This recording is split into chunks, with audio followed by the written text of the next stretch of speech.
Welcome to Watch Symposium. I'm Austin. All right, a couple of paid questions for David. He writes, Dear Austin, I find your videos educational and they've opened up a new world of Rolex, especially in Asia. I'm a family man, mid-40s, and work in high-tech Silicon Valley, California. I'm a newbie to Rolex or any other watches and fell in love with the newer Rolex models. I know you're into pre-ceramic GMTs. A few months ago, I walked into an AD and wanted a Batman 116710 BLNR or an Explorer 214270. I reached out to different states with no luck. A few months ago, I was able to find a secondary market, excellent condition 2013 Batman with original box and papers. Yes, I paid over MSRP. Last month, I was able to find BNIB, that stands for Brand New in Box, 2019 Explorer 214270, and it has become my dress watch, and he paid MSRP for that watch.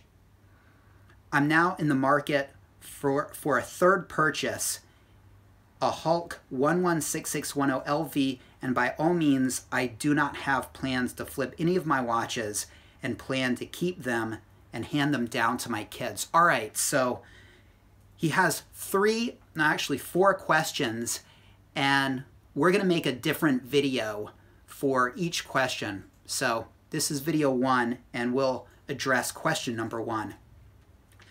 Number one, there is a 2K difference between a 2015 and 2019 Hulk.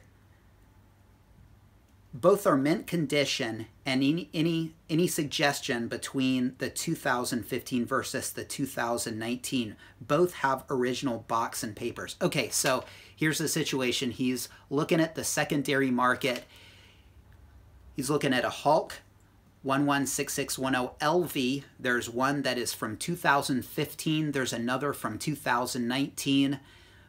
Both mint, both box and papers. The only difference is one is 2,000 USD more, and I'm assuming he's talking about the 2019 version. All right, so here's the short answer. They're both identical watches. Go for the cheaper one. Okay, but before you get out your credit card, let me just give you quite a few caveats there. All right, so the internals are the same.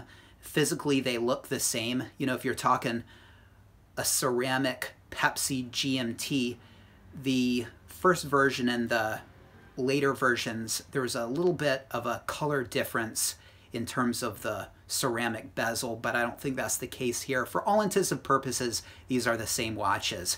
The question you have to ask, though, is why is one 2,000 USD more?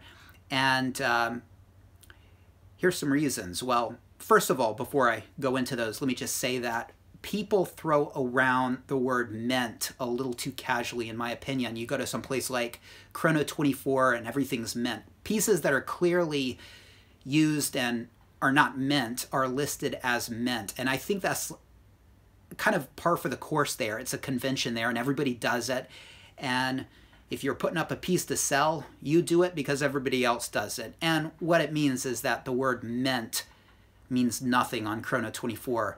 Now, I'm assuming that you can actually see these pieces. I hope so. You should check and make sure they are indeed mint. Now, why would one be 2,000K more? Well, it could be a perception thing. You know, somebody walks in, they look at the 2015 version, they think it's been on the shelf for 4 years, kind of looks old, might need a service. You don't know what's going through their head.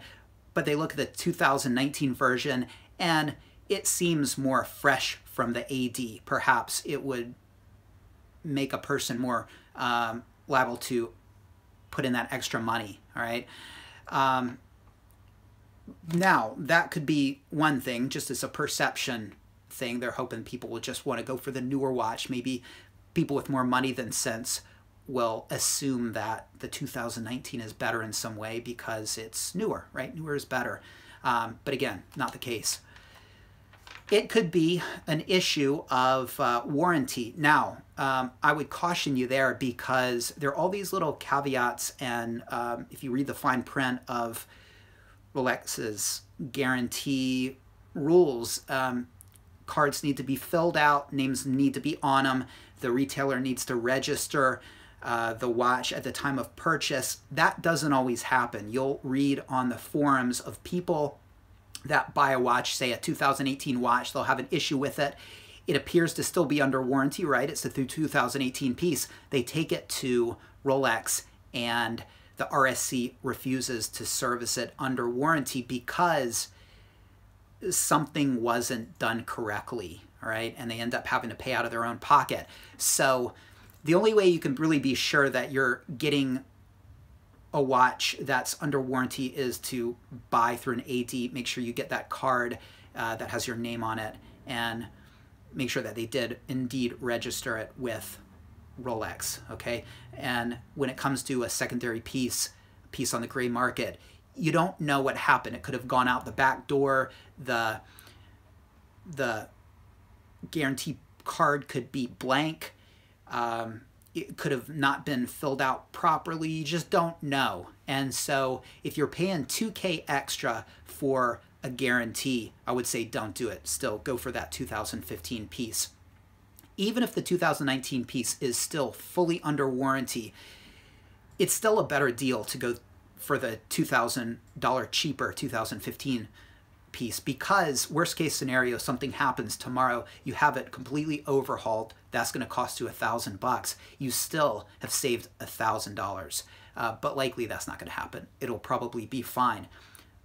One huge caveat is you don't know what happened to the 2015 piece. In fact, you don't even really know what happened to the 2019 piece. But with the 2019 piece, you can make an assumption, at least, that it didn't spend a lot of time on somebody's wrist.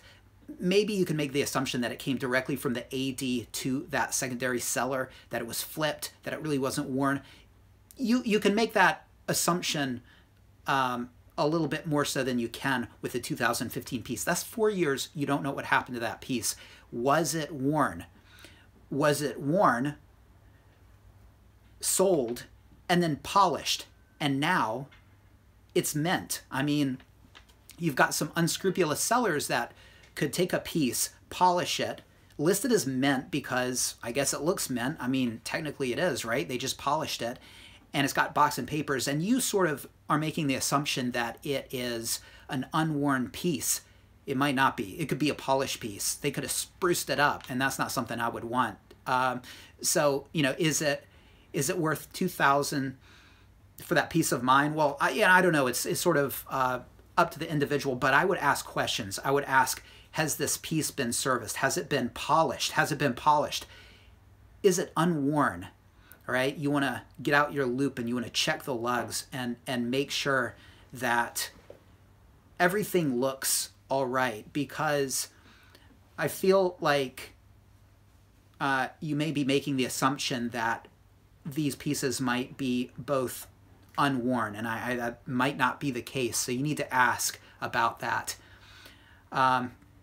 So hopefully that answers that question. If all things are equal and they're both unpolished, indeed mint, they have the box and papers, everything being equal, definitely I'd go for the 2015 piece.